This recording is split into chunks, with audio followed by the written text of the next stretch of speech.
اعوذ باللہ السمیع العلیم من الشیطان اللعین الرجیم بسم اللہ الرحمن الرحیم الحمد للہ وکفی وسلام علی عبادہ الذین اصطفی اما بعد فقد قال اللہ سبحانہ تبارک وتعالی وهو اصدق الصادقین لقد ارسلنا رسلنا بالبینات وانزلنا معهم الكتاب والميزان ليقوم الناس بالقسط۔ آپ حضرات امام زمانہ عجل اللہ تعالی فرجہ الشریف کے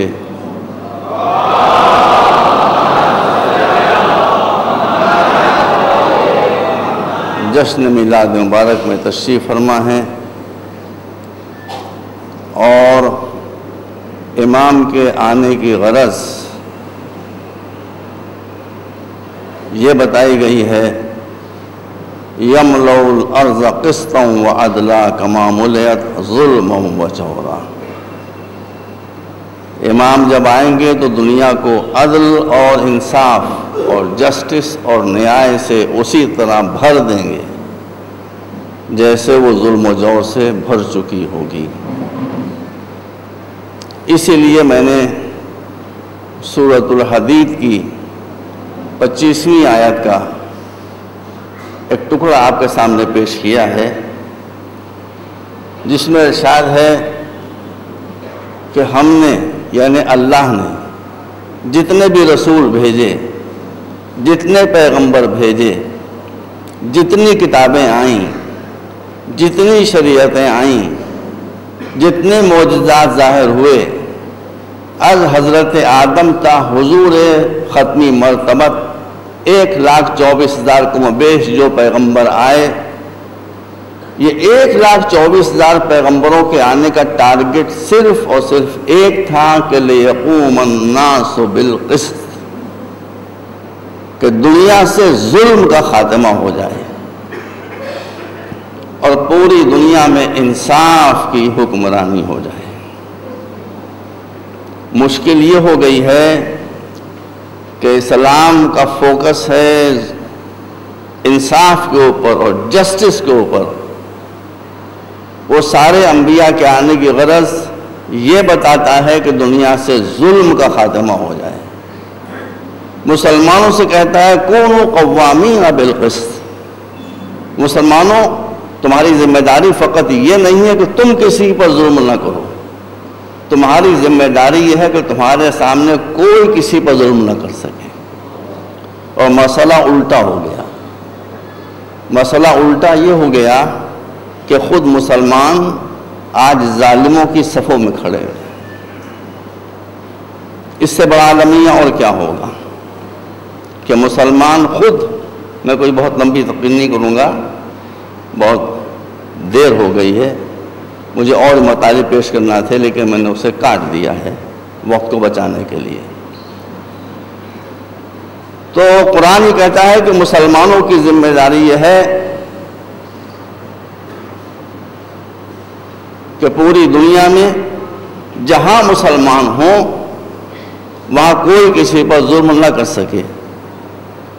اور آج جو پوزیشن ہے وہ آپ مجھ سے بہتر جانتے ہیں کہ مسلمان ایک ظالم قوم کے طور کے اوپر مشہور ہو گئے ہیں۔ مسئلہ کیا ہے؟ بعض وقت میں بھی ذرا جذباتی ہونے لگتا ہوں، سینٹیمنٹل ہونے لگتا ہوں، ایموشنل ہونے لگتا ہوں۔ میرا دل چاہتا ہے کہ میں اپنے امام سے فریاد کروں کہ مولا آپ تو پردے میں چھپے بیٹھے ہیں، اگر اتنا ہی مسئلہ ہوتا تو کوئی مصیبت تھی لیکن بہت بڑی مصیبت نہیں تھی۔ مصیبت بالائے مصیبت یہ ہے کہ آپ پردے میں چھپے بیٹھے ہوئے مفتی ہمیں کھائے جا رہے ہیں، یہ ہے مصیبت، مفتی ہمیں کھائے جا رہے ہیں۔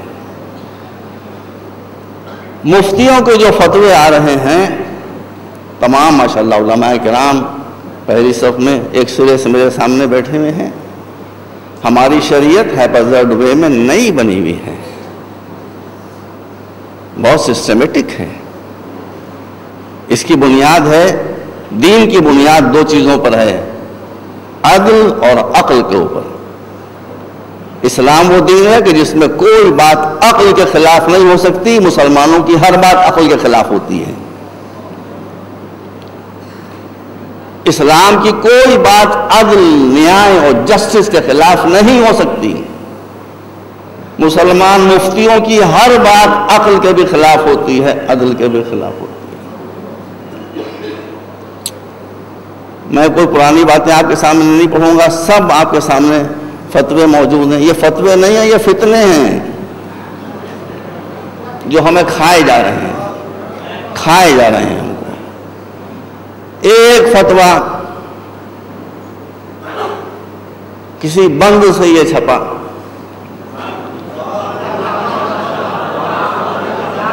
کسی نے پوچھا مفتی صاحب یہ فرمائیے کہ ہم اپنے گھروں میں ڈبل بیڈ استعمال کر سکتے ہیں؟ ڈبل بیڈ تو آپ جانتے ہوں گے، یا خالی ڈبل روٹی جانتے ہیں؟ مفتی صاحب یہ فرمائیے کہ ہم اپنے گھروں میں ڈبل بیڈ استعمال کر سکتے ہیں؟ مفتی صاحب نے اپنی نورانی ریش مبارک پر ہاتھ پھیر کر ارشاد فرمایا کہ چونکہ رسول اللہ نے کبھی ڈبل بیڈ استعمال نہیں کیا تھا،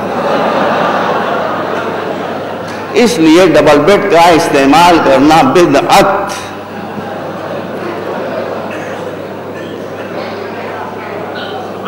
اس لیے ڈبل بیڈ کا استعمال کرنا حرام. ڈبل بیڈ کا استعمال کرنا حرام ہے. مسلمانوں کو متوجہ کرنا چاہتا ہوں کہ جو مفتی صاحب میاں بیوی کو ایک جگہ نہ دیکھ سکے، وہ شیعہ سنی کی ایک جگہ کہاں دیکھ سکیں؟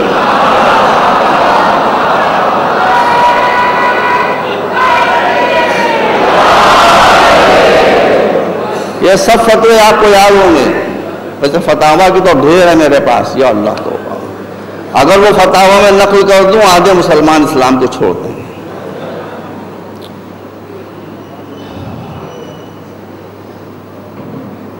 ایک اور فتویٰ جس پر میڈیا میں بہت ہنگامہ ہوا تھا، آپ کی نظروں کے سامنے ہوگا. بھائی آپ یہ بتائیے کہ کوئی فتویٰ اگر قرآن کے خلاف ہو تو ہم قرآن کو مانیں گے کہ فتوے کو مانیں گے؟ بہت مشہور تمام اخباروں میں آیا تھا، الیکٹرانک میڈیا میں آیا تھا. ایک خسر نے یعنی فادر ان لا نے اپنی بہو کے ساتھ بدکاری کی. مفتیان کرام نے یہ فتویٰ دیا کہ چونکہ یہ ثابت ہو گیا کہ اس بڈھے نے کمبخت نے اس بہو کے ساتھ منہ کالا کیا ہے تو اس کو کوئی سزا نہیں ملے گی، بیوی شوہر پر حرام ہو گئی. اب ذرا غور کیجیے گا بھائی، بیوی شوہر پر حرام ہو گئی. اب شوہر نے کیا کیا تھا؟ شوہر کی تو کوئی غلطی نہیں تھی. قرآن ہے کہ لا تزرو وازرۃ وزر اخری، ہے کہ نہیں؟ قبلہ بتائیے، لا تزرو وازرۃ وزر اخری، یہ قرآن کی آیت ہے کہ ایک کے گناہ کی سزا دوسرے کو نہیں دی جا سکتی ہے. بدکاری کر رہا ہے خسر، اور خسر میں آ رہا ہے باپ بیٹا. لو آپ سمجھائیے تو میں کیا کروں. خسر کہتے ہیں عربی میں نقصان کو، ان الانسان لفی خسر. سمجھ رہے ہیں؟ تو بدکاری کے خسر نے بیوی چھوٹی بیٹے کی. یہ ظلم ہے کہ نہیں ہے نا ظلم؟ میں گزشتہ سال پاکستان میں کراچی مجلس میں پڑھ رہا تھا. اسی دوران میں نے خود دیکھا جیو ٹی وی کے اوپر نصیر آباد قصبہ ہے کوئٹے کے پاس بلوچستان میں 11 بچیوں کی لاشیں 20 سال 22 سال کی زمین سے کھود کر نکالی گئی تھی، سامنے رکھی گئی تھی. سنیے گا ذرا کیا خطا تھی ان بچیوں کی. ان کی خطا یہ تھی کہ یہ اپنی پسند کی شادیاں کرنا چاہتی تھیں.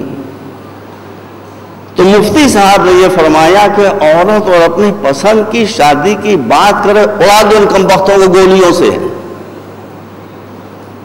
بس یہی جرم تھا، کوئی بدکاری نہیں کی تھی. ان کا بھائی ہم اپنے پسند کی شادی کرنا چاہتے ہیں، ہمارے اوپر ہمارے دولہا کو نہ ٹھونسو تو.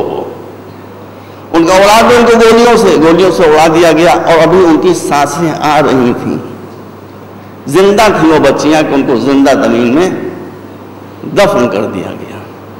مجھ سے لوگوں نے پوچھا کہ آپ کے اس پر کمنٹس کیا ہیں. میں نے کہا اچھا ہوا کہ مفتی صاحب رسول اللہ کے زمانے میں نہیں تھے، ورنہ جو ان بچیوں کا حشر ہوا وہی بی بی خدیجہ کا حشر ہوتا ہے. اس لیے کہ بی بی خدیجہ نے بھی اپنی پسند سے رسول کے ساتھ شادی کی تھی.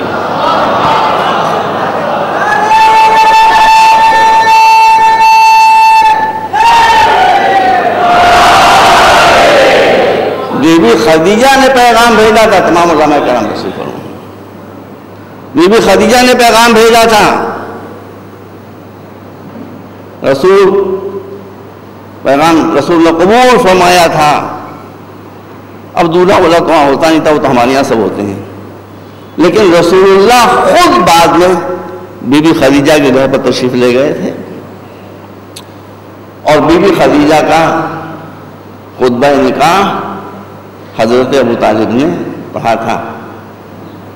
ایک بات قلم کاغذ اٹھا لیجئے یا گرہ میں باندھ لیجئے. میں نے عرب میں ریسرچ کی ہے. میں پوری آتھینٹسٹی کے ساتھ بات کہنے کے لیے جا رہا ہوں، چیلنج کے ساتھ. بی بی خدیجہ کے نکاح کا خطبہ حضرت ابو طالب نے پڑھا تھا. خطبے کے الفاظ الگ الگ کتابوں میں الگ الگ آئے ہیں. تاریخ خمیس جو اہل سنت کی معتبر ترین تاریخ ہے، اس میں جو خطبے کے الفاظ ہیں وہ یہ ہیں کہ حضرت ابو طالب نے خطبہ نکاح پیغمبر یہاں سے شروع کیا، الحمدللہ رب العالمین. کہاں سے شروع کیا؟ تاریخ خمیس، الحمدللہ رب العالمین. اور آپ علماء کی خدمت میں مؤدبانہ گزارش ہے، میں نے عربی ادب میں ریسرچ کی ہے. اس خطبہ ابو طالب سے پہلے زبان عربی کو آپ چھان ماریں، کہیں حمد و ثناء الہی میں الحمدللہ رب العالمین کا جملہ نہیں ملے گا. یہ میری گارنٹی ہے، یہ میری ضمانت ہے. سب سے پہلے عربی زبان میں الحمدللہ رب العالمین کا جملہ حضرت ابو طالب کے زبان پر خطبہ نکاح پیغمبر میں آیا. وہ عالم الغیب جانتا تھا مسلمان احسان فراموش ہیں. جس نے پیغمبر کو اپنی گودیوں میں پالا ہے اسی کو کافر کہہ دیں گے، کچھ سب نہ صحیح. اس نے انتظام کیا، وَمَكَرُوا مَكَرَ اللَّهُ وَاللَّهُ خَيْرُ الْمَاكِرِينَ. اس نے ابو طالب کے اسی جملے کو اٹھا کر سورہ حمد کی پہلی آیت بنا دیا. اور ہر مسلمان، سنی، شیعہ، دیوبندی، بریلوی، اہل حدیث، مقلد، غیر مقلد، سب کے یہاں یہ مسلم مسئلہ ہے کہ لا صلاۃ الا بفاتحۃ الکتاب. دوسرا سورہ آپ کوئی سا بھی پڑھیں، لیکن نماز اس وقت تک پوری نہیں ہو سکتی ہے جب تک آپ سورہ حمد تو پڑھنا ہی پڑے گا. تو ہر مسلمان کو نماز پڑھنا ہے تو سورہ حمد پڑھے گا، اور جب پڑھے گا تو کہے گا الحمدللہ رب العالمین. یہ اللہ کا انتظام ہے کہ جسے تم کافر کہہ رہے ہو اس کی زبان سے نکلا ہوا جملہ جب تک دوہرا نہ لو تمہاری نماز مکمل نہیں ہو سکتی. اور یہیں پر یہ بھی بات عرض کر دوں، ہمارے پر الزام اتہام مت لگایا کیجیے، مت لگائیے الزام اتہام. ہم ازواج نبی کا احترام کرتے ہیں، امہات المومنین ہیں، ہم کیسے احترام نہیں کریں گے. مگر بس ایک بات بتا دیتا ہوں پوری ذمہ داری کے ساتھ، اور بات یہ ہے کہ بیویوں کا تو ہم سب کا احترام کرتے ہیں، مگر جو مرتبہ بی بی خدیجہ کا ہے وہ کسی کا نہیں ہے، اور اس کا ثبوت یہ ہے کہ صرف بی بی خدیجہ وہ ہے کہ جن کو رسول بیاہ کر ان کے گھر سے اپنے گھر میں لائے ہیں، صرف بی بی خدیجہ کو رسول اپنے گھر میں لائے ہیں، باقی بیویاں آئی ہیں، لائی نہیں گئی۔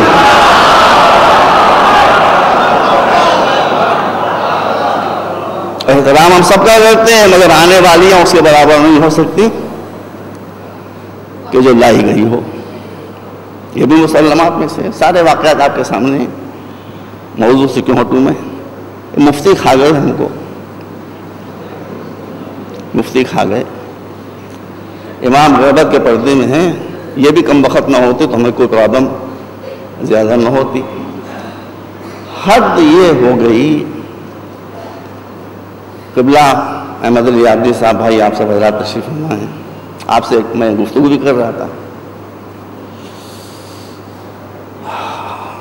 حد یہ ہو گئی، کچھ علماء ایسے بھی ہیں عالم اسلام میں، کچھ مفتیان کرام ایسے بھی ہیں جو کہتے ہیں کہ آتنکواد جائز ہے،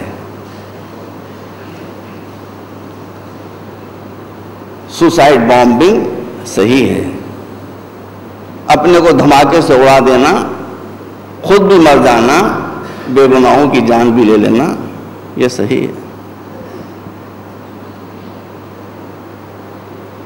سن لیجئے غور سے، سنیے اور سمجھیے، نظر میری طرف رکھیے، دل کسی اور طرف لے جائیے۔ ہے اسلام میں آتنکواد کہ نہیں؟ دیکھیے، کبھی حقیقتوں سے انکار نہ کیجیے۔ اسلام میں ہے آتنکواد، مسلمان میں تو خیر نہیں، مسلمانوں میں ہے آتنکواد یا نہیں ہے؟ بتائیے، ہے کہ نہیں ہے؟ القاعدہ کون ہے؟ مسلمان ہے کہ نہیں ہے؟ طالبان کون ہے؟ مسلمان ہے کہ نہیں ہے؟ ٹیررسٹ ہیں یہ کہ نہیں ہے؟ بتائیے، آتنکوادی ہیں کہ نہیں ہے؟ یہ لشکر طیبہ والے آتنکوادی ہیں کہ نہیں ہے؟ سوال آج میں آپ اتنے بڑے مجمع میں کہہ رہا ہوں، اور میں چاہتا ہوں کہ یہ بات گورنمنٹ تک اور LIU تک اور CBI تک سب تک پہنچ جائے۔ میں سب سے پہلے ایک شیعہ ہوں، میں اپنے فرقے کی ذمہ داری لیتے ہوئے سارے میڈیا کو، LIU کو، گورنمنٹ آف انڈیا کو، CBI کو یہ بتا دینا چاہتا ہوں کہ شیعہ فرقہ وہ ہے جس کے 1500 برس کے اتہاس میں، جس کے 1500 برس کی تاریخ میں آپ ایک شیعہ نہیں بتا سکتے جس پر کبھی آتنکوادی ہونے کا سندیہ کیا گیا ہو۔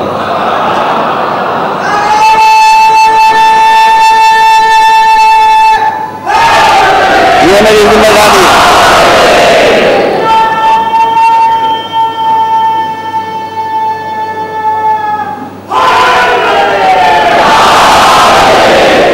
جس پر کبھی دہشت گرد ہونے کا شبہ کیا گیا ہو، نہیں بتا سکتے۔ لائیے دکھا دیجیے مجھے۔ میں شیعی تھوڑی، میں مسلمان بھی ہوں،